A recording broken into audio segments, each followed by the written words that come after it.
Noticias del mundo, actualidad y tendencias, política y enfrentamiento, periodismo y controversia. Bienvenido a tu canal Mundo al Día. En la historia de los pueblos hay momentos en que el reloj parece moverse más lento, como si el tiempo, cansado del abuso, espera ver caer al tirano.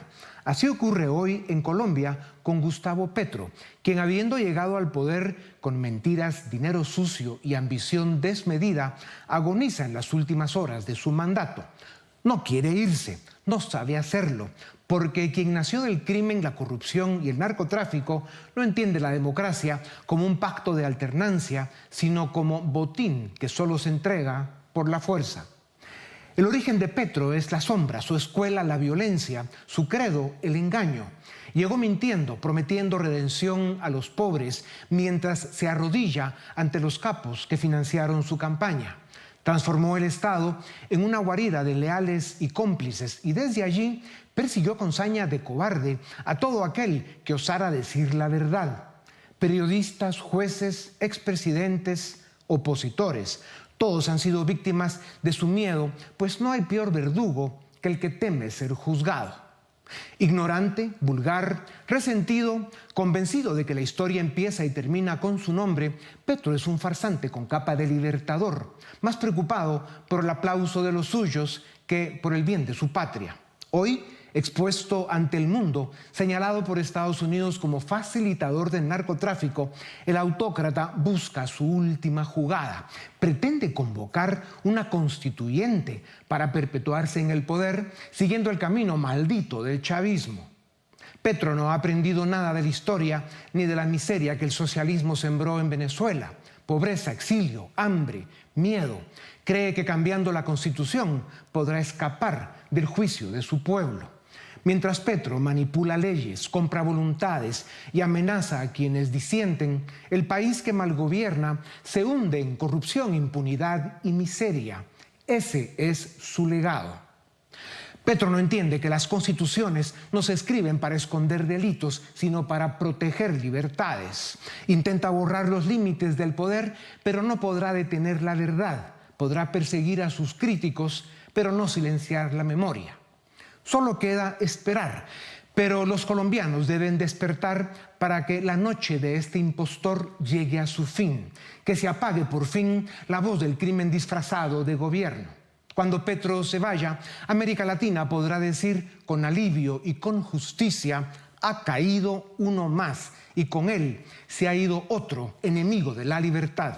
Colombia pasa por un momento difícil con el repunte de la violencia política, el avance del narcotráfico y el control que ejerce el crimen organizado en vastas extensiones de su territorio. La respuesta de Petro, sancionado desde Washington por sus vínculos con el narcotráfico, ha sido indiferencia y complicidad. El terror del narcotráfico a finales del siglo pasado originó el Plan Colombia, que permitió a ese país recuperar la estabilidad política, reducir la violencia, contrarrestar el crimen organizado y lograr un despertar de la sociedad. El fortalecimiento institucional y el crecimiento económico permitieron la reducción de la pobreza de 49% a 28% entre 2002 y 2019, ubicando a Colombia como ejemplo de país que sale de las garras del narcotráfico y el crimen organizado. Sin embargo, la caída en los precios de las materias primas hizo que la economía entrara en crisis y que los avances se detuvieran. La pandemia terminó de arruinar la economía colombiana, haciendo que la pobreza aumentara y que estallara una profunda crisis política. En medio de un descontento social generalizado, Gustavo Petro, un exguerrillero, populista y autoritario, fue electo presidente y, en lugar de reencauzar ese país por la senda del progreso, lo ha hundido en una espiral de violencia, incertidumbre económica y consolidación del crimen organizado. El magnicidio de Miguel Uribe Turbay devolvió al país a los peores años de la violencia política.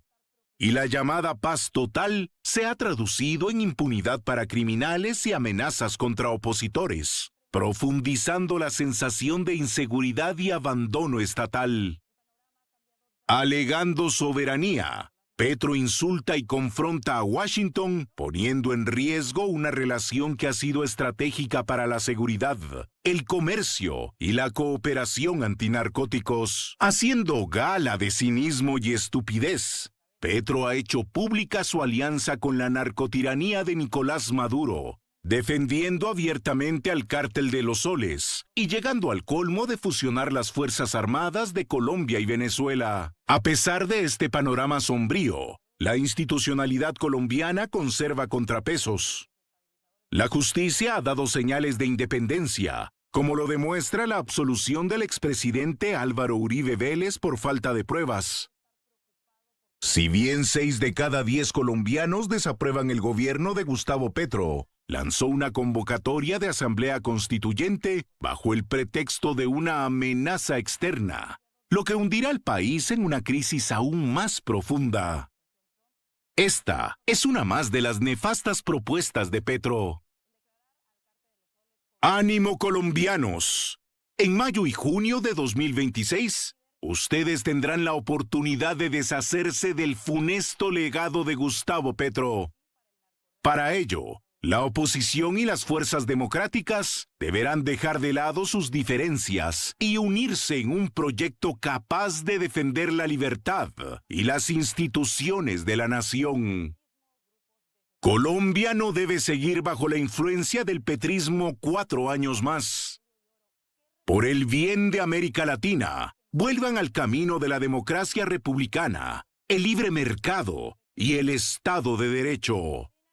La fórmula insustituible para la paz y el progreso. 3 de los grandes de América Latina, Brasil, México y Colombia, están capturados por el populismo autoritario y sus democracias corren peligro. El peronismo insiste en destruir Argentina. Menos mal, la libertad avanza. Perú y Bolivia continúan en la cuerda floja. Centroamérica en cuidados intensivos. Seguimos con 3 dictaduras en la región.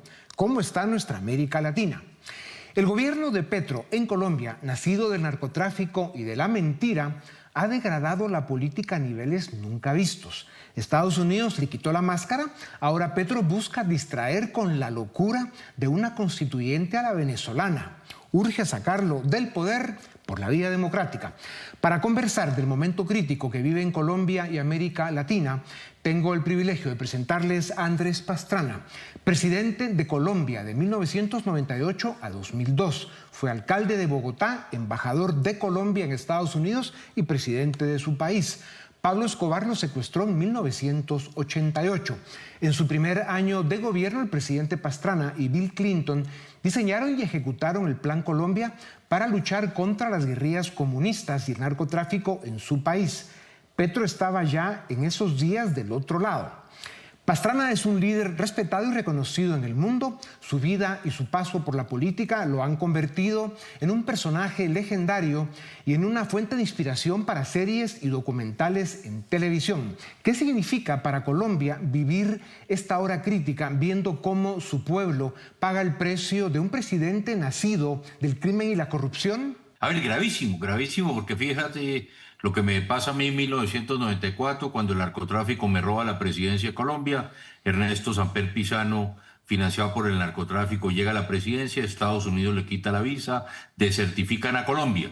Hoy estamos viviendo algo semejante. Un presidente que hizo el pacto denominado el Pacto de la Picota, en la cual fue a hablar con los narcotraficantes, logra 1 millón y pico de votos, fueron a pedir plata, fueron a pedir votos. Su hijo también denuncia que en la campaña de su padre, Nicolás Petro, hay recursos del narcotráfico. Hoy no solamente el presidente le quitan la visa, sino que está en la lista Clinton. Yo creo que esto es un tema gravísimo y todavía está en duda, Dionisio, si va a haber o no sanciones desde el punto de vista de tarifas para Colombia, que sería gravísimo. Simplemente 2 o 3 temas ahí. Si nos ponen aranceles al café, 500.000 familias viven del café. Aranceles a las flores, 350.000 madres cabeza de familia viven de las flores. ¿Y qué decir de los textiles, confecciones o petróleo? ¿Y todo culpa de quién? De Petro. El desprestigio de Petro y el rechazo del país a su presidencia son solo comparables a lo que ya decías, a la época de Samper. ¿O Petro ya cayó más bajo? Mucho más bajo, como le digo, es un presidente que el presidente de Estados Unidos lo acusó de ser líder del narcotráfico, que conlleva a que Colombia hoy en día esté liderada por un líder de la droga. Esto es gravísimo. Y yo digo algo, Dionisio, esto me huele a indictment.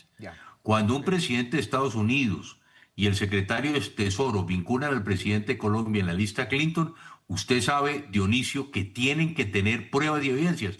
Una de ellas, el Pollo Carvajal. Ya sabemos que la narcodictadura de Maduro, según el Pollo Carvajal, le dieron cerca, creo que son 20 millones de dólares. Todo esto ya fue, parece, confesado por el Pollo Carvajal, según María Elvira Salazar y otros parlamentarios de los Estados Unidos.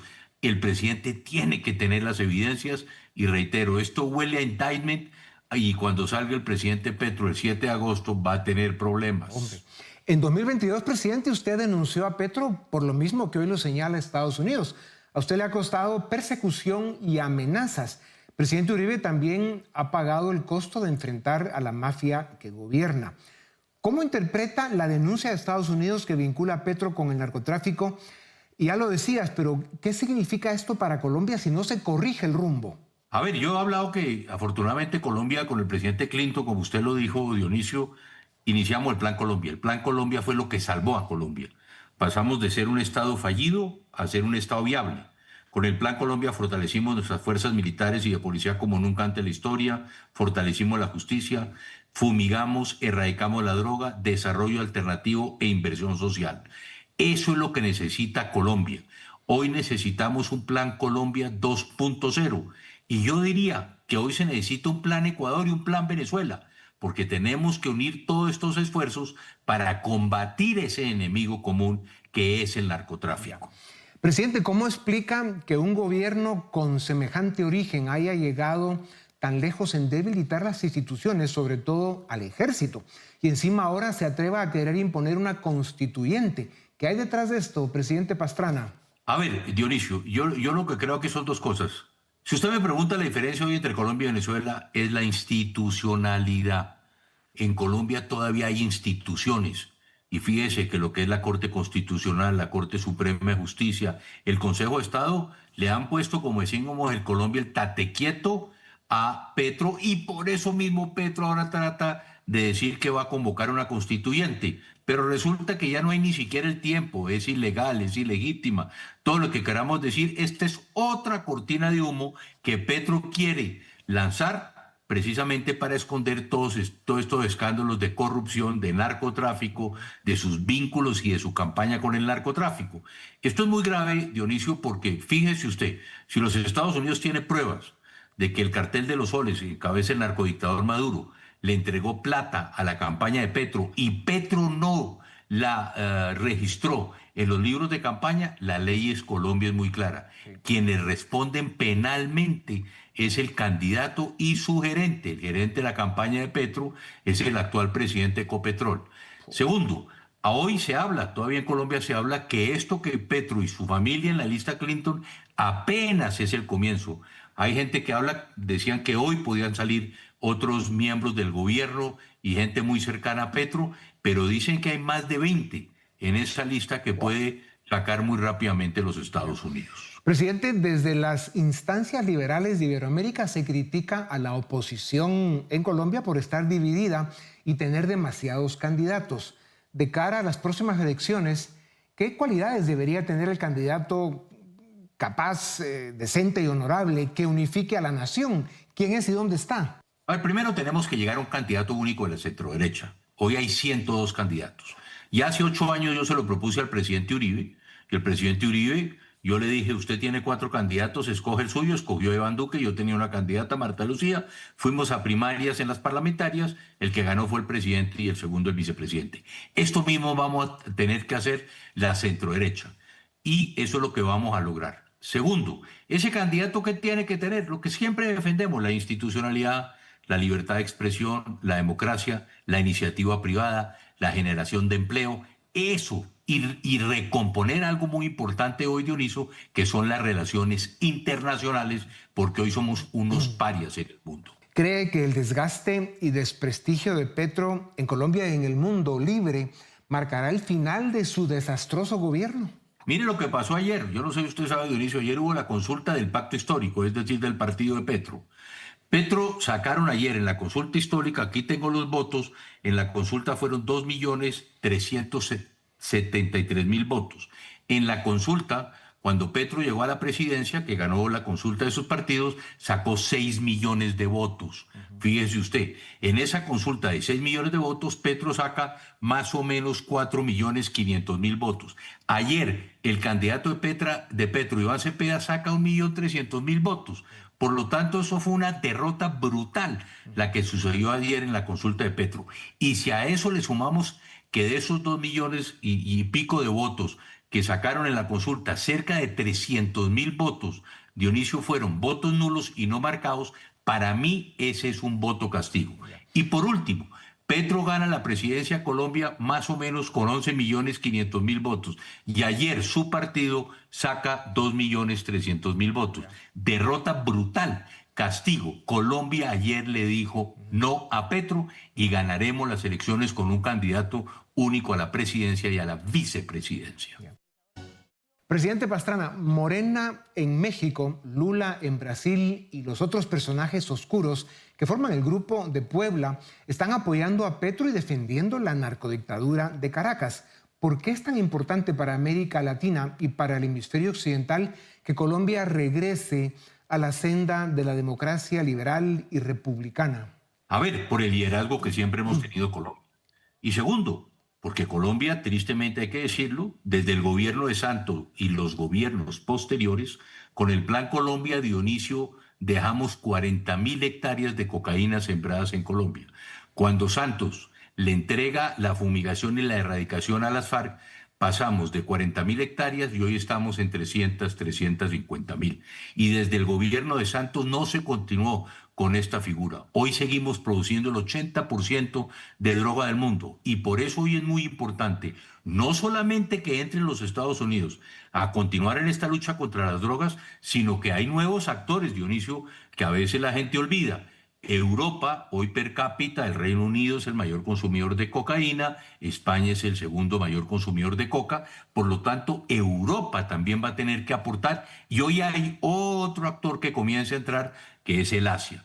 Entonces aquí tenemos nosotros que regresar precisamente a un gobierno democráticamente elegido, pero lo más importante, que esté comprometido en esta lucha contra el narcotráfico. Y por eso hablo, Dionisio, del Plan Colombia 2.0. Porque es cuestión de sobrevivencia para América Latina que, por un lado, caiga la narcodictadura terrorista en Caracas y por el otro, que el peronismo no vuelva a la Argentina. Y ayer tuvimos una gran noticia con la victoria de Milei. La democracia de Colombia pasa por la democracia de Venezuela. Hoy en Venezuela, usted sabe, yo siempre he dicho que Petro es el canciller del narcodictador Maduro. Maduro es el narcodictador que le da protección y el Chapo Cabello son los que le están dando protección precisamente a las FARC, al Ejército de Liberación Nacional, narcotráfico, porque el cartel de los soles, su principal socio lógicamente son las FARC. Entonces, por eso es fundamental que la democracia llegue a Venezuela, como estamos seguros va a llegar muy pronto después de que se reconozca ese triunfo, después del robo de las elecciones por parte de Nicolás Maduro. Y todo esto que va a pasar en Venezuela va a tener resultados y implicaciones muy importantes en Colombia. Mire lo que está pasando. Hoy el presidente Petro se confirma que tiene plata en narcotráfico en su campaña. En los Estados Unidos dice que entró plata de PDVSA y del narcodictador Maduro a la campaña de Petro. ¿Cómo puede entender usted que haya presidentes, en el caso de Lula, en el caso de otros presidentes de América Latina, que salieron a respaldar precisamente a Petro por estar incluido en la lista Clinton?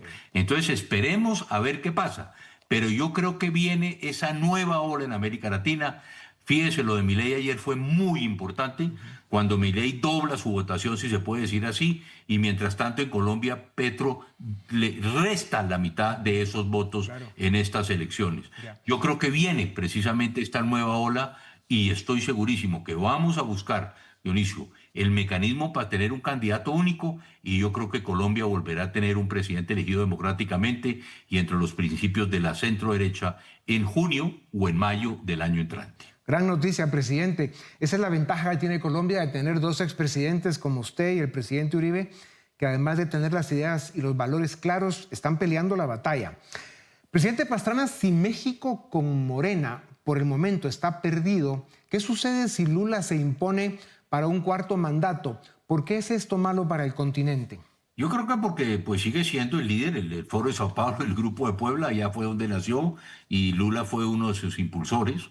Yo creo que es fundamental y yo creo que la centroderecha también va a ganar en Brasil. Vamos a ver qué pasa con Lula en estos meses. Yo creo que es importante, vuelvo y reitero, esta nueva ola de cambios en América Latina, Colombia. Fíjese, ya pasó en Ecuador, Milei consolida su posición, esperamos recuperar a Chile, esperamos recuperar en el caso de Colombia, en fin, yo creo que se están dando hoy, vamos a tener democracia en Venezuela, en fin, yo creo que los cambios se vienen y muy rápidamente, Dionisio, yo creo que vamos a tener un cambio para finales del año entrante en toda la región. Ojalá. Ahora, como hay que ver las posibilidades de que las cosas no salgan como nos gustarían, y para concluir, presidente, ¿qué sucede si Estados Unidos levanta anclas en el Caribe y regresa a casa dejando a Venezuela y a su pueblo bajo el yugo y el secuestro criminal de Maduro y su banda de narcoterroristas? Sería gravísimo, sería gravísimo.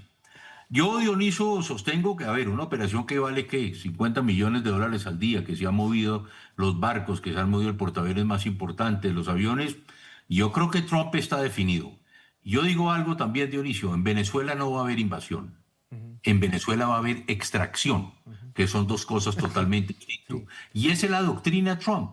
Trump no es el hombre que va a poner jóvenes precisamente en suelo venezolano o en suelo colombiano o en otros suelos de América Latina o del mundo.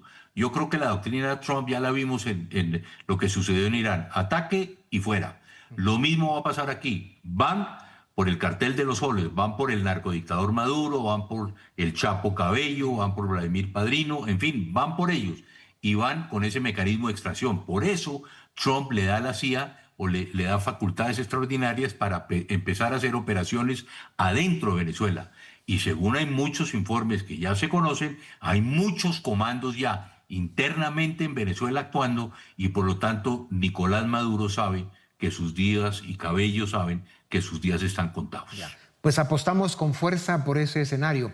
Colombia está ante una disyuntiva histórica: seguir el camino del populismo, la corrupción y el autoritarismo, o rescatar su libertad y su destino. Como en toda gran batalla moral, la diferencia no la harán los poderosos, sino los ciudadanos y los expresidentes valientes como usted, presidente Pastrana, y el presidente Uribe, que se atreven a decir basta ya. América Latina necesita a Colombia fuerte, libre y democrática. ¿Qué es lo que hoy más le preocupa a la ONU sobre Nicaragua? Bueno, nos preocupa todo, ¿no? Los graves violaciones de derechos humanos, crímenes internacionales. Desde 2018, hemos visto el aniquilamiento, la eliminación de todo espacio independiente en Nicaragua, de toda voz independiente. Y en ese momento estamos preocupados por una ola de detenciones arbitrarias, también desapariciones forzadas, y también la cuestión de la represión transnacional. O sea que el gobierno ha ampliado su represión más allá de las fronteras de Nicaragua, contra personas percibidas como opositores que han sido despojados de su nacionalidad, que se han visto rechazados cuando intentaban volver a Nicaragua, que no han podido sacar documentos necesarios para vivir fuera de Nicaragua. Y hace unos meses el asesinato en Costa Rica de Roberto Sancán, un conocido crítico del gobierno, y fue asesinado en Costa Rica. Fue al menos el cuarto ataque en Costa Rica contra un disidente. Y eso se ha hecho que hay un clima de temor entre los nicaragüenses que viven en el exilio. Claro, es que la represión transnacional ha ido en aumento de manera dramática. Ya nadie está prácticamente seguro fuera de Nicaragua. ¿Qué información tienen ustedes de la represión internacional? ¿Cuántas personas fuera han sido objeto de la represión del régimen orteguista? Mira, es muy difícil saber. Tenemos por lo menos, por ejemplo, 318 casos de nicaragüenses que no han podido regresar a Nicaragua.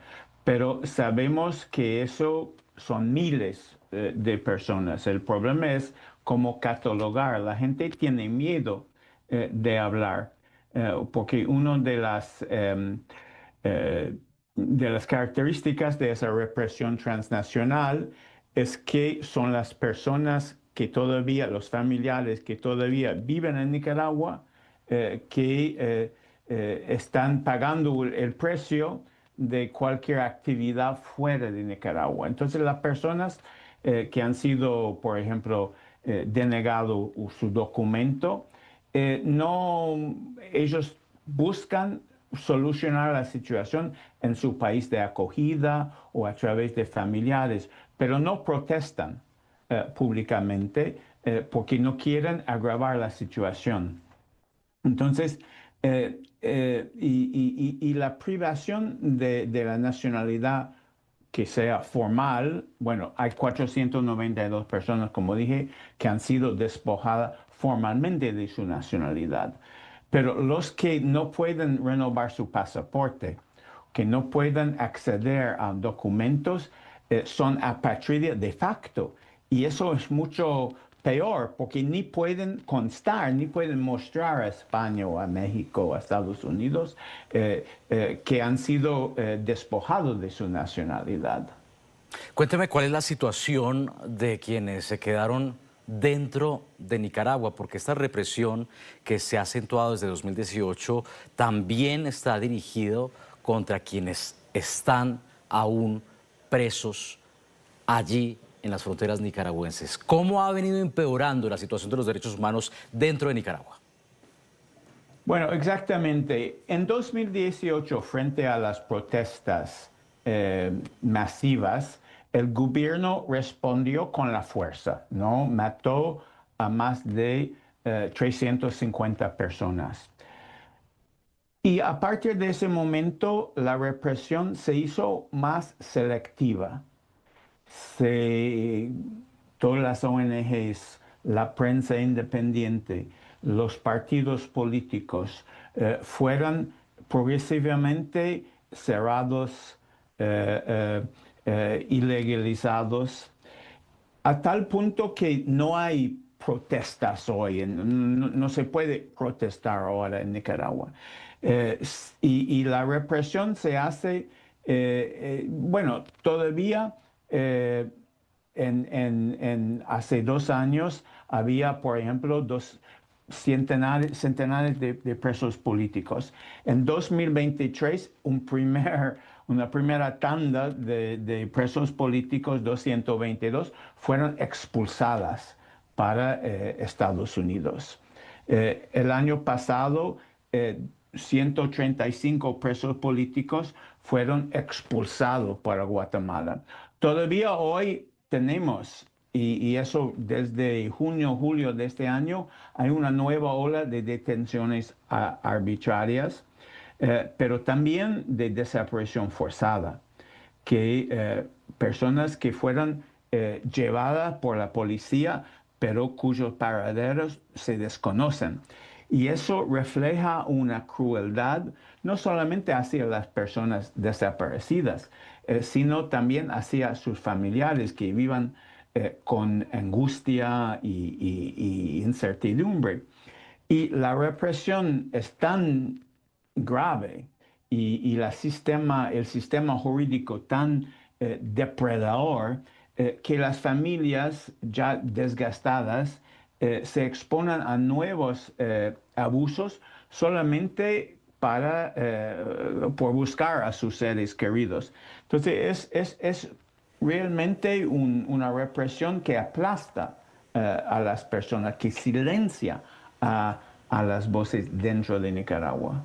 Claro, y el mensaje está puesto ya sobre la mesa. Ustedes pidiéndole a la comunidad internacional una mayor acción, porque parece seguir en deuda y ustedes piden precisamente que esta comunidad internacional se apersone, y es una pena hablar de esto porque lo hemos visto en el caso de Venezuela, cómo la inacción ha permitido la perpetuación de estos regímenes, como Nicaragua, que está en ese mismo camino, que está apostándole a través de la violación de los derechos humanos de manera sistemática a perpetuarse.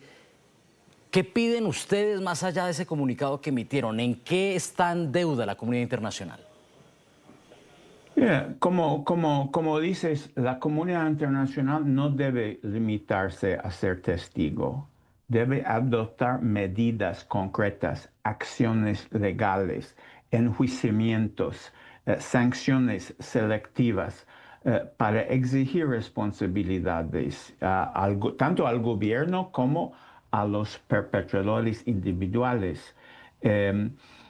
Lo que usted mencionó, Venezuela, es interesante que ahora el presidente Nicolás Maduro está hablando de despojar a opositor Leonardo López de su nacionalidad. O sea, está copiando lo que hace Daniel Ortega, y justamente si no respondemos a lo que está haciendo Daniel Ortega y Rosario Murillo con la privación arbitraria de la nacionalidad, que viola abiertamente la Convención de Naciones Unidas por la reducción de los casos de apatridia, estamos pidiendo que los estados lleven Nicaragua a la Corte Internacional de Justicia por violación a ese tratado. Y el hecho de que lo hacen con impunidad le da ideas a Nicolás Maduro que puede hacer la misma cosa. Entonces, estamos pidiendo solidaridad con las víctimas. Estamos en el penúltimo informe hemos nombrado a 54 oficiales responsables del gobierno del Frente Sandinista, del ejército, que han participado en violaciones a los derechos humanos. Esas personas habría que, y muchos están ya sujetos a sanciones individuales, pero se puede armonizar, expandir eso, pero también responsabilizar el Estado en los foros internacionales. Ya el hecho de que está en la Asamblea General ya es una sanción.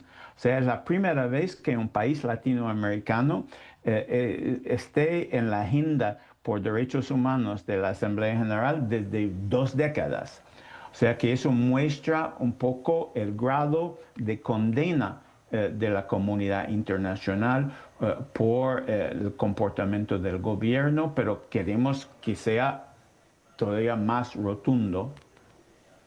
Claro, bueno, la alternativa es llevar a Nicaragua ante la Corte Internacional de Justicia. Recordemos que no forma parte del Estatuto de Roma, de la Corte Penal Internacional, y ahí estaría la vía entonces para que el régimen responda internacionalmente por sus crímenes. Hoy se cumplen 2 meses desde el primer bombardeo a una narcolancha en el Caribe como parte del despliegue militar estadounidense ordenado por el presidente Donald Trump hace 70 días. Justamente Estados Unidos adelantó en las últimas horas un nuevo ataque contra una embarcación señalada de transportar droga. El bombardeo ocurrido anoche en aguas internacionales del Caribe dejó 3 hombres muertos. Así lo confirmó el secretario de Guerra, quien calificó de narcoterroristas a los abatidos. Pete Hegseth insistió hoy en comparar a estas organizaciones latinoamericanas que trafican narcóticos como Al Qaeda de Occidente, como lo hizo en octubre pasado.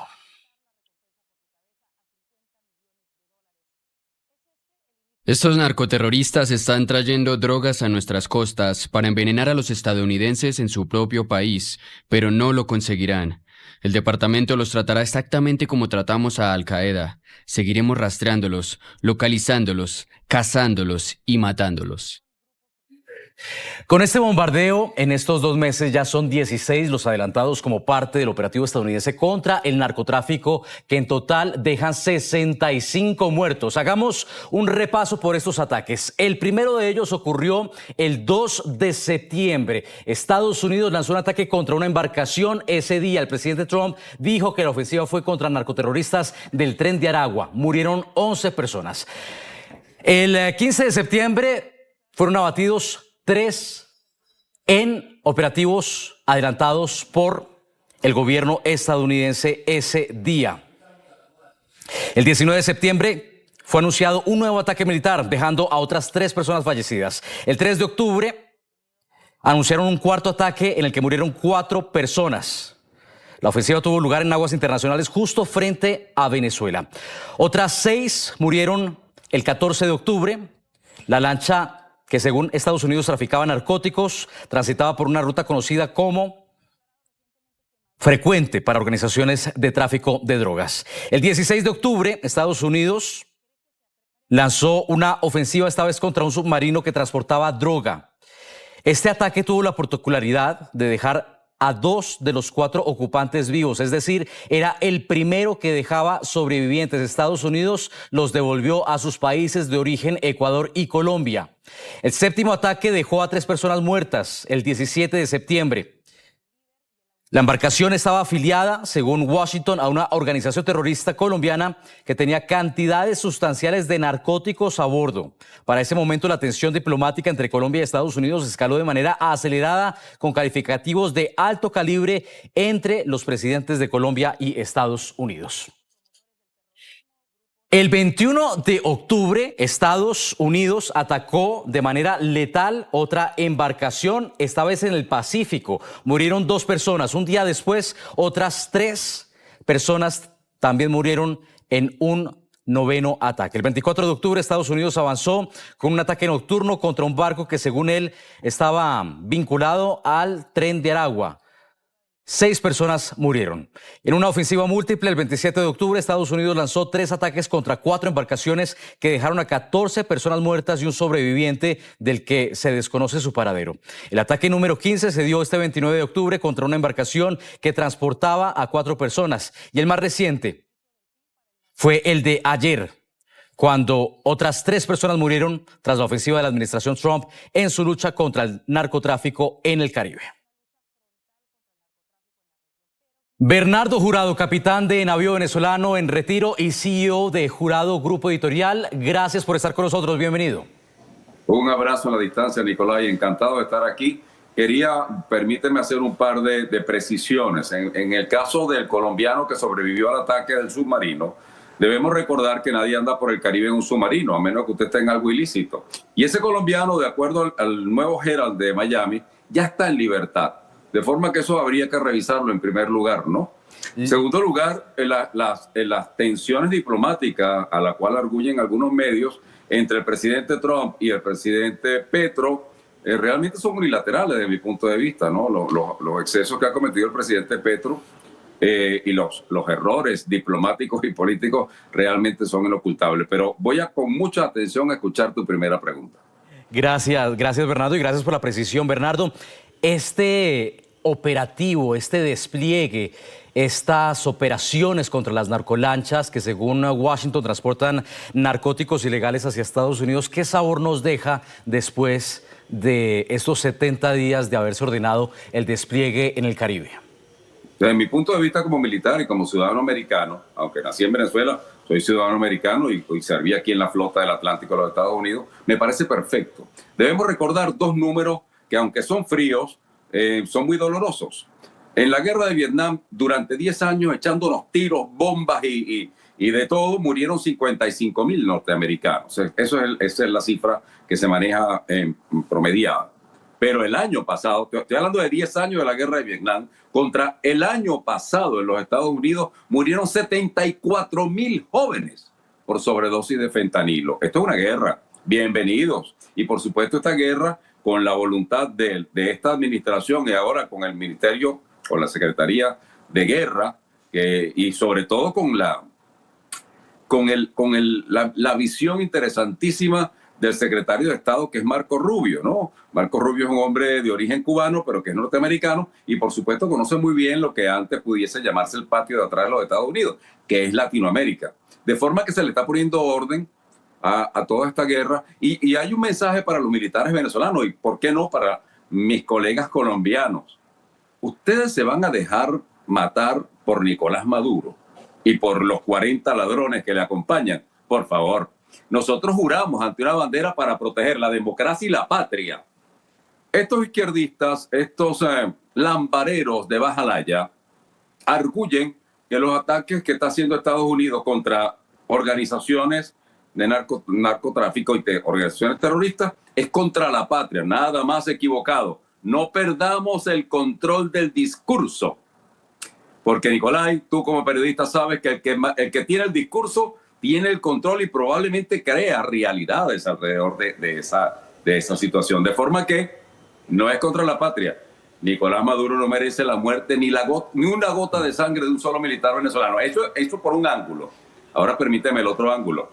Frente a las costas venezolanas, en aguas territoriales, no territoriales, pero aguas internacionales, está ocurriendo todo esto que tú muy bien acabas de nombrar, uno por uno.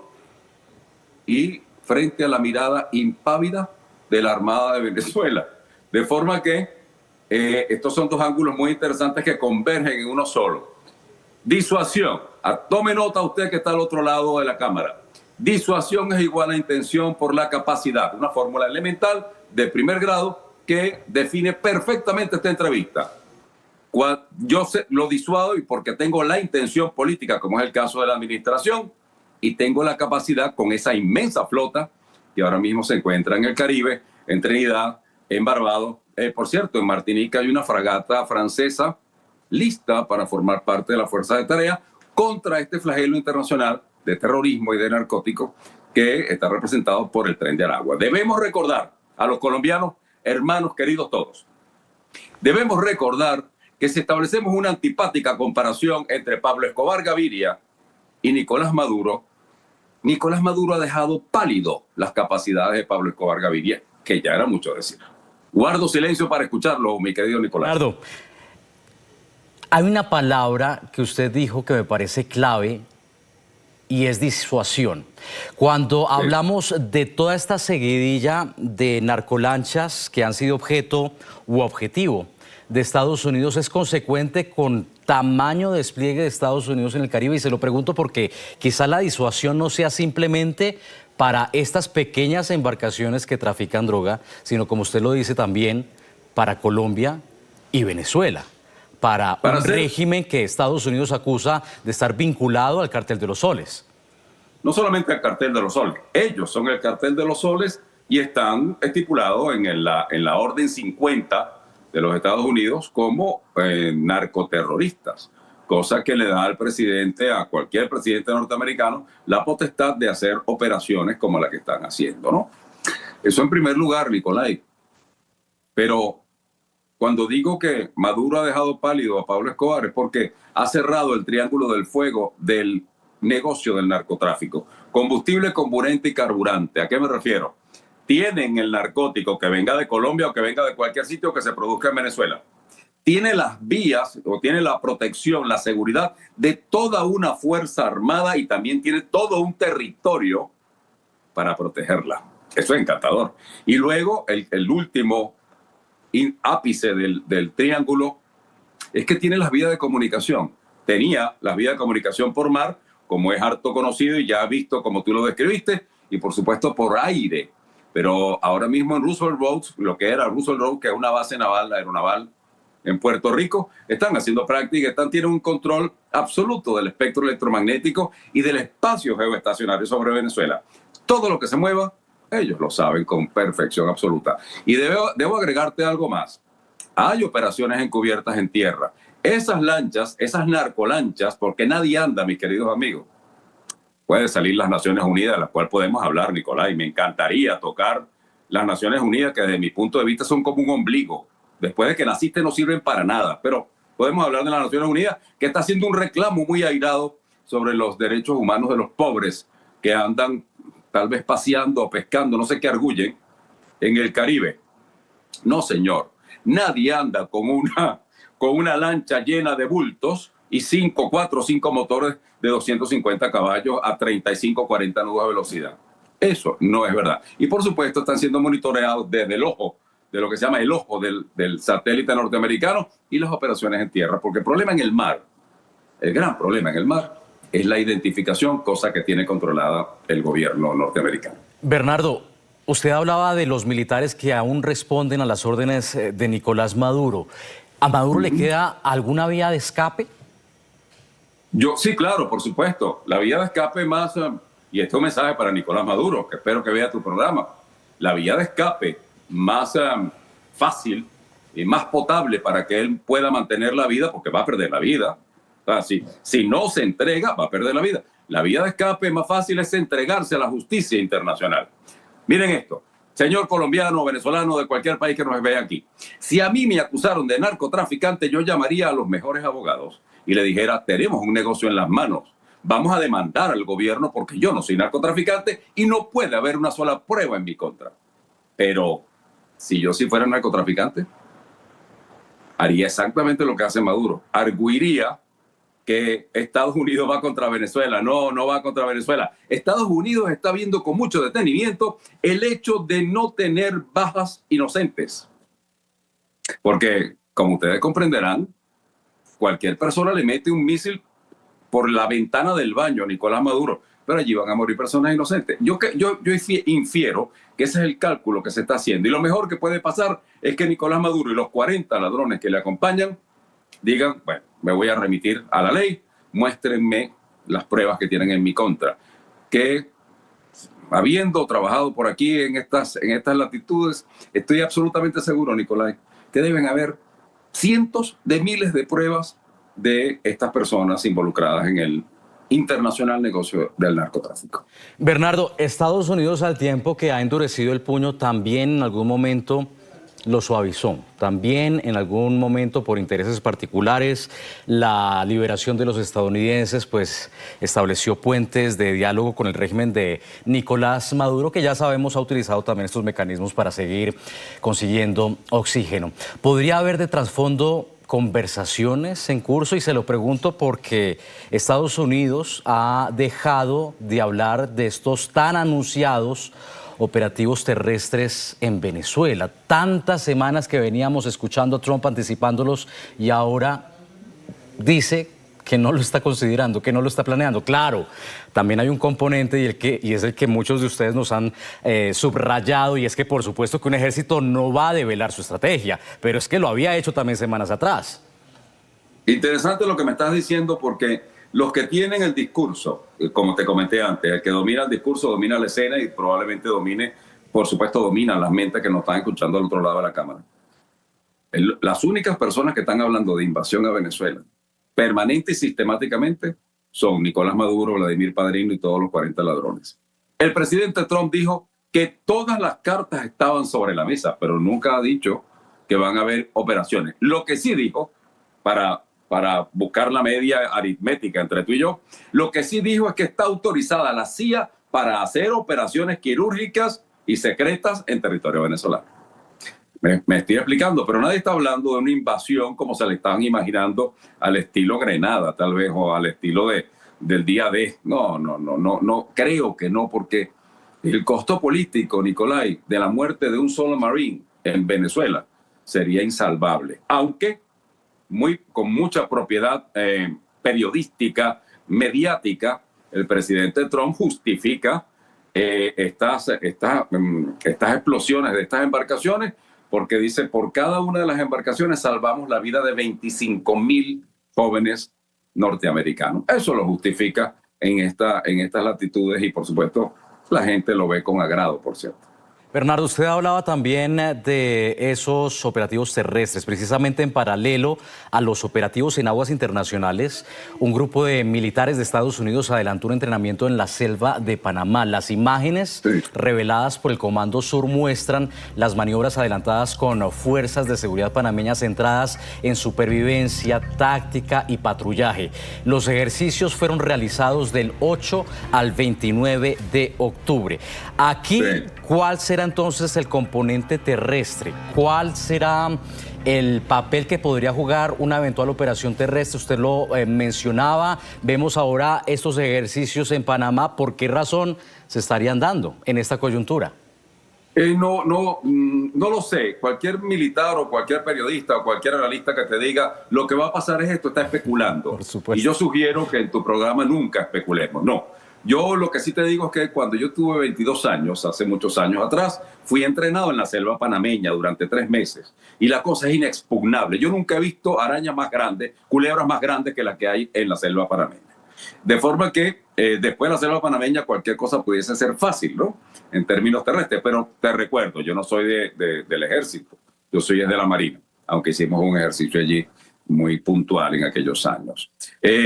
No creo realmente que el enfrentamiento sea así, pero si yo lo supiera, Nicolai, si yo tuviese la orden de operaciones, Nicolai, querido, no te la dijera. Porque una de las cosas que debe tener una operación es el secretismo absoluto. De forma que después de que ocurra, si quieres, podemos pasar 2 días en una entrevista hablando de lo que ocurrió, pero no antes de eso. Entiendo el secretismo y también sería bastante interesante analizar esas filtraciones a la prensa de supuestos funcionarios al interior de la Casa Blanca, porque eso también envía un mensaje y busca una disuasión también, ¿por qué no?, entre el régimen venezolano. Bernardo Jurado, capitán de navío venezolano en retiro y CEO de Jurado Grupo Editorial. Se nos ha agotado el tiempo, pero mil gracias por haber estado aquí. Pues ha inaugurado 70 escuelas como parte del programa 2 escuelas por día, una apuesta que busca devolver dignidad y calidad a los espacios donde estudian nuestros niños y jóvenes. Para analizar el impacto social de esta profunda renovación en la educación salvadoreña, nos acompañan en esta mañana 2 invitados de gran trayectoria: René Martínez, sociólogo y escritor; Mauricio Rodríguez, también sociólogo y docente universitario. Con ellos conversaremos sobre cómo estas políticas están transformando la realidad de las familias, el papel de la educación en la movilidad social y el significado que tiene para el país apostar por una generación mejor preparada. Así que acompáñenos, que hoy hablaremos justamente del futuro, de oportunidades y de la educación con visión de país. Bienvenidos a ambos. Qué gusto tenerlos esta mañana los dos acá en el estudio. Buenos días, Astrid. Muchas gracias por la invitación. Un gusto estar acá de nuevo con Mauricio. Teníamos rato, Mauricio, de no coincidir, y como siempre, un saludo a los salvadoreños en territorio y salvadoreños internacionales.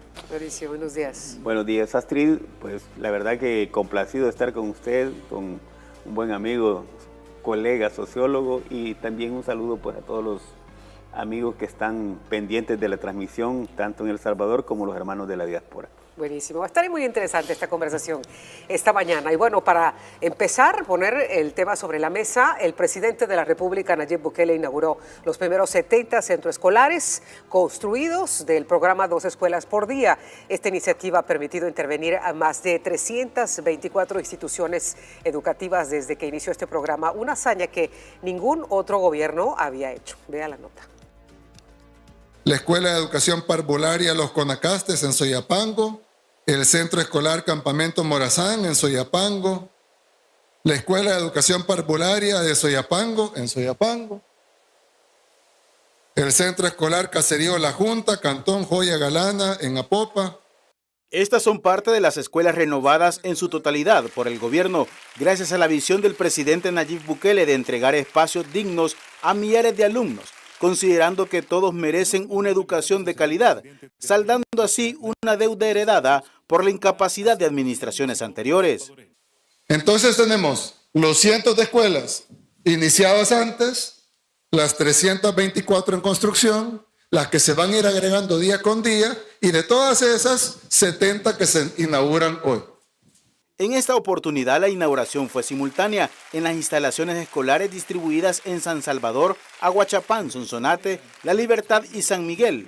Ya se limpió el terreno, pero ahora tenemos que plantar la nueva cosecha.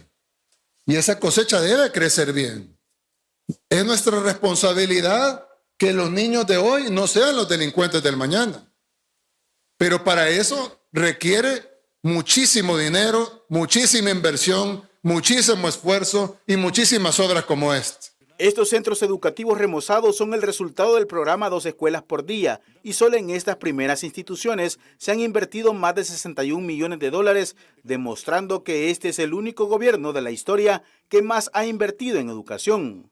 El hecho de que hayan escuelas todavía en situación fea, triste, abandonada, es la prueba del país que nos heredaron y el país que aún falta mucho para reconstruir. El programa Dos Escuelas por Día es una iniciativa insignia que desarrolla el gobierno del presidente Nayib Bukele y es una muestra de que en la actualidad las transformaciones son palpables, a diferencia de cuando Arena y el FMLN gobernaban, que fue en el tiempo que más abandonado estuvo el sistema público de educación. Walter Morán, Noticiero El Salvador.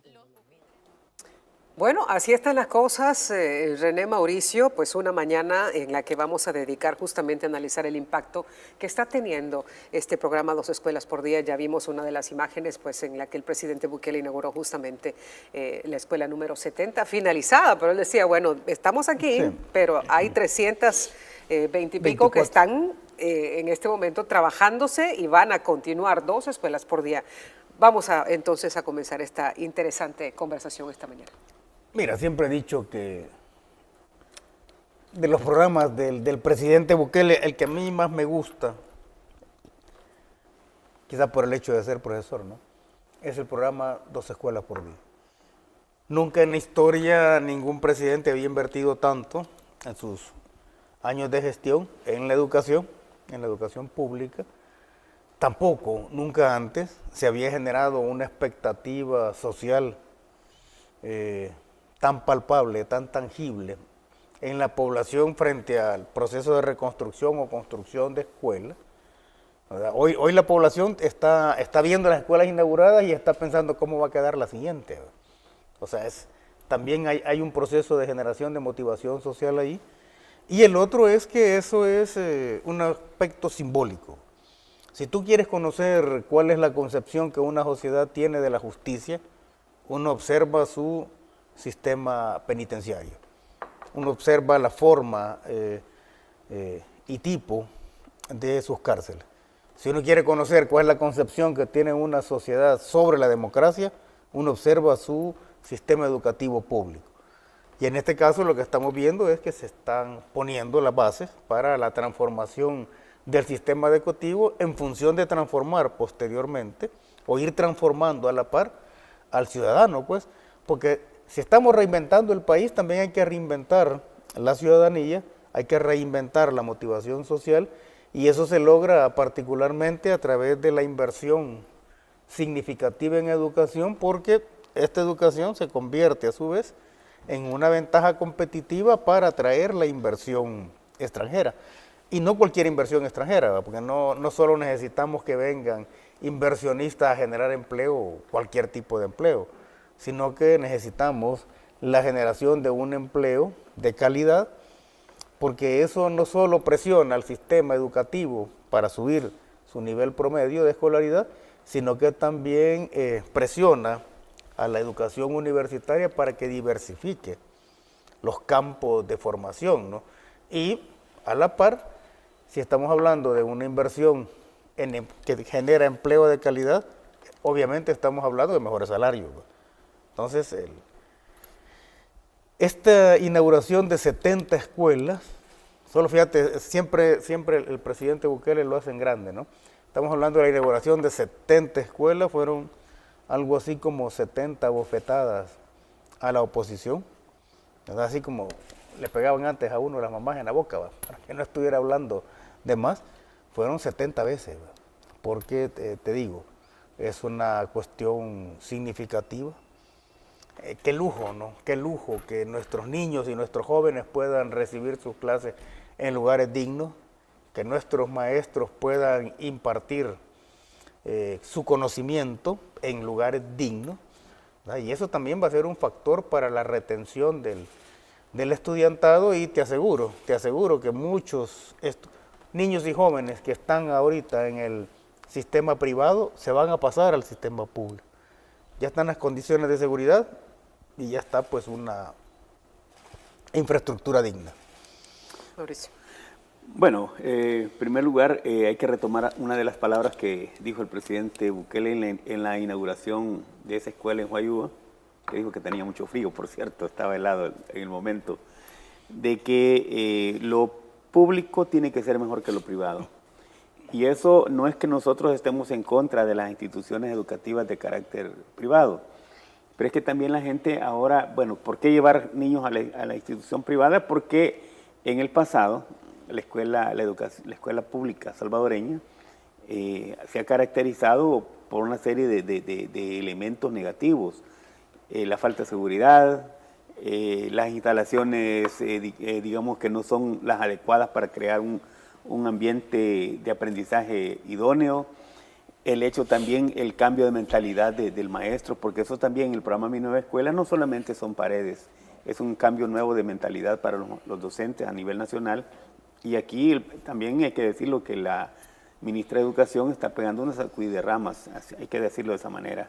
Y las hojas que están ya por caerse son las que se van a ir primero. Eso significa de que hay profesionales de la educación que no se han logrado también adaptar a estos cambios. Sí. Entonces, si vamos a hablar de nueva infraestructura, como en el caso de las 70 escuelas que realmente, como decía René, son 70 bofetadas, no en la boca, sino que bofetadas de las de verdad, pues, que han dejado... No de payaso. Claro, que han dejado prácticamente fuera de control a la oposición. No veo cómo ellos vayan a salir a debatir una situación de tanto beneficio para la población. Y lo quiero decir una vez más porque yo participé en los programas de reconstrucción como empresa constructora, en los programas del Salvador Seguro en los gobiernos del FMLN, que las inversiones que hice hacían era de $3,000 hasta $50,000. ¿Qué se podía hacer con eso? O cambiabas la batería de baños, o solamente pintabas, o cambiabas algunos techos, o le cambiabas el portón a la escuela. Eso era todo. Y con eso se hacía una gran, como decimos, una gran bulla, pues, de que la escuela tal fue renovada o fue restaurada. Por eso se llamaba programa de reparaciones menores. Solamente hay una escuela en Santa Ana que la construyeron en su totalidad, pero con un mal diseño. La voy a mencionar, es la escuela Dr. Manuel Parada Salgado, que es un diamante en medio de la montaña. Eso lo hizo el FMLN, pero con un mal diseño porque ahí no hay aguas negras y dejaron un mal diseño que los olores fuertes de las aguas negras se regaban en toda la escuela. Entonces nos contrataron a nosotros para ir a arreglar esa situación. Lamentablemente también tengo que decirlo que habían empresas ligadas a los funcionarios de aquel momento. El viceministro de Educación de la época, pues se dice que tenía también su empresita, que es la que tenía los proyectos más grandes de ese entonces. Ahora, la diferencia entre aquello y lo de ahora, aunque las comparaciones, la oposición o los opositores no les gusta que se hagan, el mismo presidente lo decía en la cadena nacional, es que en aquel momento se hacían reparaciones menores, ahora son reconstrucciones totales, que es un concepto completamente diferente. Y también el mensaje para las comunidades que han estado ahí pidiendo, bueno, ¿y nosotros para cuándo? Pues el presidente de la República fue bien claro en decir que todos los niños tienen los mismos derechos, en consecuencia todas las escuelas tendrán que ser, digamos, renovadas. Por fuentes que merecen todo mi crédito, pues quiero comentar que el día viernes, no sé si solo en Santa Ana, o a nivel nacional, reunieron a los directores de las escuelas que aún no han sido intervenidas, para informarles de que arreglen todo, dejen todo listo, porque esas escuelas son intervenidas hoy a partir del mes de noviembre. Entonces, quiere decir que este es el nuevo paquete de transformaciones, de reconstrucciones que el presidente lleva. Hay escuelas que de veras desde los años 60, 70 todavía tienen unos techos eureka de aquella época. Entonces es inconcebible, pues.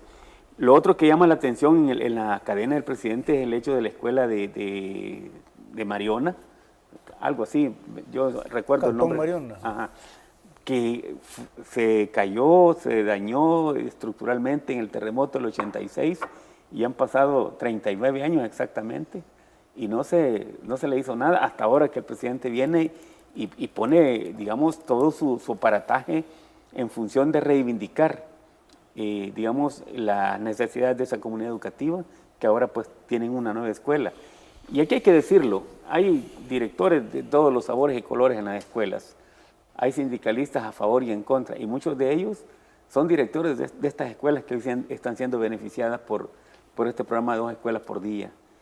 Estamos digamos, a un 7-8% aproximadamente del total de escuelas. Hay que tomar en cuenta que son 5.162 centros escolares a nivel nacional y es una lucha grande. Creo que va a ser el mejor legado que el presidente Bukele va a dejar el día que él deje de ser presidente, que ojalá que no sea pronto.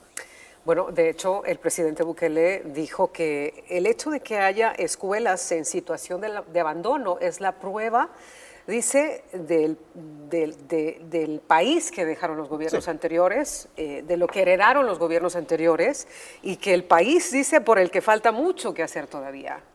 Mira, es que uno reinventa un país, ¿no? Porque en este caso no estamos hablando solo de simples transformaciones. Uno reinventa el país a partir de las condiciones heredadas. Eso es un hecho. Ahí ese es un dato irrefutable, ¿no? Ahora, si estás reinventando el país, no solo lo estás maquillando, si lo estás reinventando, tenés que reinventar también, en este caso, el sistema de salud público, solo voy a mencionar dos, ¿no? Y la educación pública. Pero ¿cuál es la plataforma de eso? Todo el contexto de seguridad.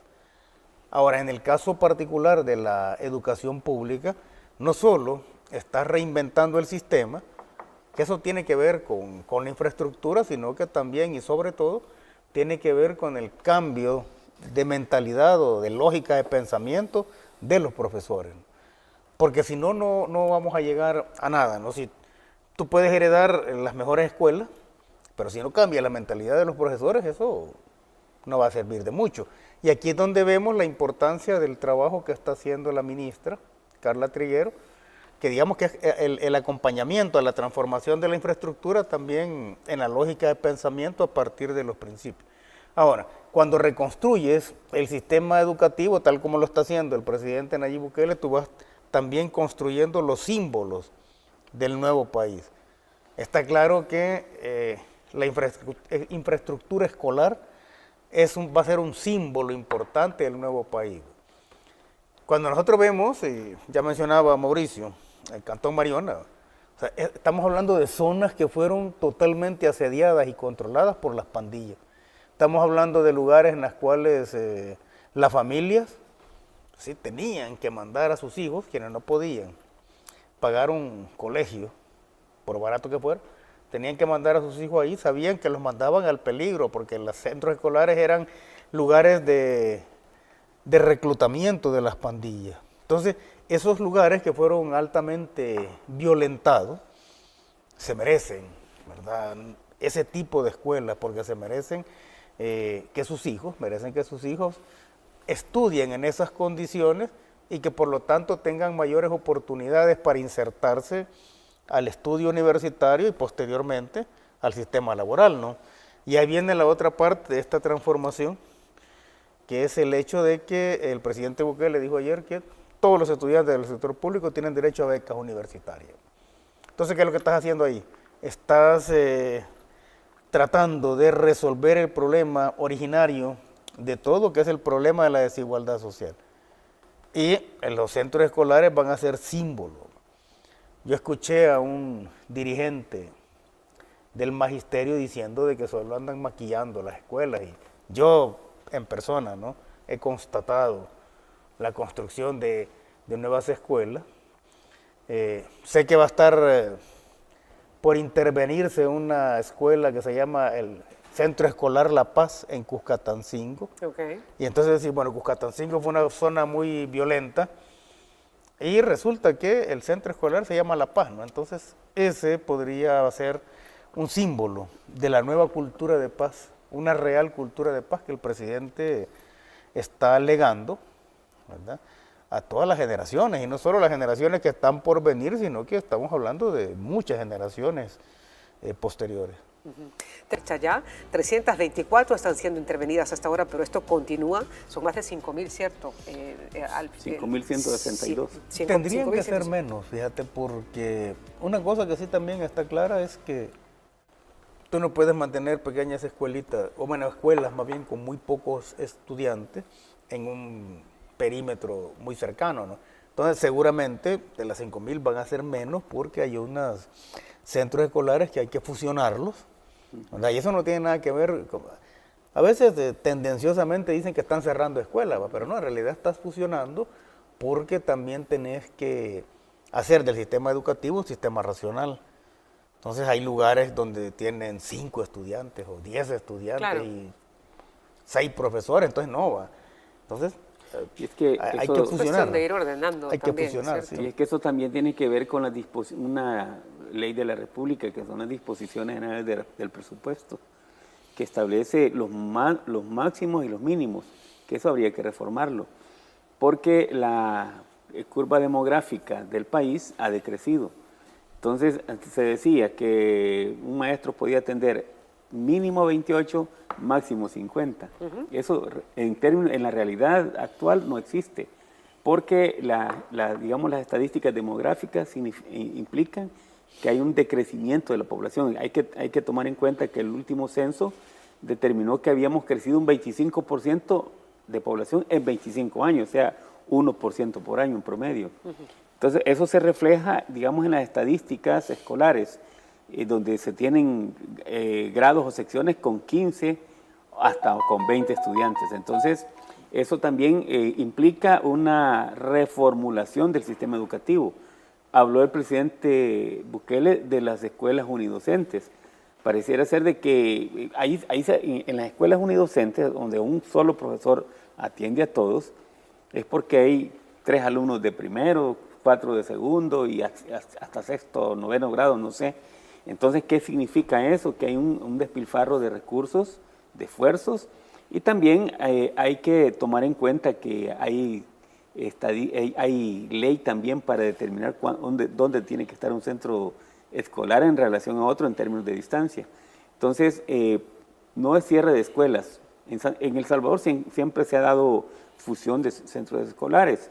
Yo recuerdo en Santa Ana existía, los que son de Santaneco y me están escuchando o viendo acá, estaba la Escuela República de Panamá, la José María Velaseca, la Cecilio del Valle, la José Valdés, la José Ingeniero. Esas escuelas ya no existen. Como tenían pocos alumnos, lo que hicieron fue trasladar esos pocos alumnos a uno de los centros escolares existentes. Entonces, ese es parte de lo que se hizo en el pasado y que siempre el Ministerio de Educación ha venido tratando de maximizar el uso de los recursos. Pero volviendo al tema de las 70 escuelas, me parece a mí que como yo terminé diciendo, que es el mejor legado, creo que el presidente va a dejar, aparte del tema de la seguridad, y aparte de ello también el hecho de haber puesto a la capitana y doctora Carla Trigueros al frente de la cartera más grande de Estado, que es educación, implica también, como dije, un cambio de mentalidad en el sentido de devolverle a la escuela salvadoreña pública la facultad de socializar adecuadamente a los estudiantes. Es decir, la escuela cumple un rol socializador. No se estaba cumpliendo, y no se estaba cumpliendo justamente porque la escuela estaba secuestrada por pandillas y también por errores del pasado. AREN y FMLN vinieron y prácticamente prostituyeron el sistema educativo con el sistema garantista que ellos implementaron en la década de los 90. Entonces, queda claro de que el presidente quiere dejar no solo escuelas de infraestructura moderna, sino también escuelas con una mentalidad diferente. Y esa es la diferencia entre el pasado y el presente. Retomando el tema, cuando el presidente Nayib Bukele dice, bueno, esto es lo que nos dejaron los gobiernos anteriores, esto es la herencia que pues tenemos que reparar, que reconstruir, que reorganizar, y pues él hace también, menciona a la crítica, ¿no? La voz crítica que dice que, bueno, que por qué tiende siempre a comparar con los modelos anteriores, y bueno, él dice, bueno, es que yo tengo que comparar peras con peras, manzanas con manzanas. Si esto no es Noruega, esto no es Suiza como para comparar con otros países la realidad. Yo voy a comparar, dice, lo que teníamos antes con lo que tenemos ahora. Porque ese es el criterio, no solo teórico, sino que metodológico a la hora de hacer comparación. O sea, tú comparas en tiempo y comparas en espacio. La única forma de saber cuál es el nivel de crecimiento que has tenido es compararte con la etapa previa en la cual estabas, ¿no? Y en esa herencia, a partir de la cual se empieza a reinventar el país, en esa herencia también hay que tomar en cuenta no solo cómo nos dejaron el país, porque eso es, nos vamos a los datos, sino que también la población tiene que estar clara de cómo nos hubieran dejado el país si ellos no hubieran sido los estandartes de la corrupción, ¿no? Con el dinero defalcado, por ejemplo, solo con el dinero defalcado por Sánchez Serén, tuvieras reconstruido alrededor de 200 escuelas, así como las ha hecho el presidente. Y si le sumas a eso lo defraudado por Mauricio Funes, o sea, solo con esos dos presidentes, solo con digamos, la defraudación financiera de esos dos presidentes, tuvieras tenido un sistema público tal como el presidente Nayib Bukele lo está dejando en este momento. Entonces ahí es donde tú ves que el impacto que causaron, el impacto negativo, es realmente profundo, y entonces uno tiene que hacer la comparación en cómo estaba antes, ¿sí? Porque ese es el criterio para poder medir el crecimiento. Ahora, hay que hacer una serie de cambios, ¿verdad? Y hay que basarse en otro tipo de datos. Por ejemplo, si ya tenemos un censo cercano, entonces la tasa de crecimiento de la población nos va a decir cuánto tienes que invertir o cuántos profesores tienes que formar para atender a la población de aquí a 10 años. Porque ya tienes ese dato, ¿no? Sí. Y también el otro es que si tienes una visión de lo que quieres como país, ese sistema educativo tiene que estar en función de la matriz productiva que tú quieres construir, y tiene que ser también un espacio no de encierro, en el caso de los centros escolares e institutos, sino que un espacio en el cual tú estás construyendo el nuevo tipo de relaciones sociales acordes a la situación de paz que estamos viviendo en este momento, ¿no? Ahora, todo eso se logra si transformas la lógica de pensamiento del magisterio, porque eso es fundamental, ¿no? La mejor reforma educativa en el papel nunca va a funcionar si la lógica de pensamiento de los profesores no cambia, porque le van a cambiar nombre a las cosas y van a seguir haciendo lo que estaban haciendo hasta este momento, ¿no? Entonces, el proceso es complejo, es amplio. Los opositores ahora se están quejando porque dicen que demasiado lujo. Y fíjate bien, cuando te dicen algunos profesores o dirigentes sindicales del magisterio, te dicen que demasiado lujo, o sea, que es la forma de concebir ellos a la población y a los estudiantes es que lo hagan en condiciones de miseria. O que no merecen algo mejor. ¿Verdad? O sea, porque la población no merece. Lo mismo dijeron del mercado San Miguelito, que mucho lujo para la gente. Entonces, qué bien que lo digan, porque ahí ponen en evidencia cómo ven ellos a nuestra población y cómo la han visto. Y entonces todo ese desamparo, ese abandono del sistema educativo en los gobiernos anteriores, pues decís, no hombre, era coherente con la forma en cómo ellos estaban viendo a la población. Bueno, dicen por ahí que las comparaciones son odiosas, pero realmente son necesarias, sumamente necesarias. Y el presidente lo dejó muy claro, retomando lo que dicen algunos sectores opositores, que siempre hay que referirse al pasado, pero como decía René, pues hay que comprar peras con peras o manzanas con manzanas. Lo cierto es que en este momento los sectores opositores al gobierno se han encontrado con un valladar en el cual ellos no tienen, digamos, capacidad de reacción, porque ellos están revisando redes sociales después de la cadena y realmente no hay, digamos, pronunciamientos serios. Siempre existe una crítica basada en argumentos vacíos que no conllevan, digamos, a resultados sustanciales. Lo cierto es que la escuela salvadoreña en este momento sí se encuentra en una etapa de transición bien interesante, y eso quiero dejarlo muy en claro.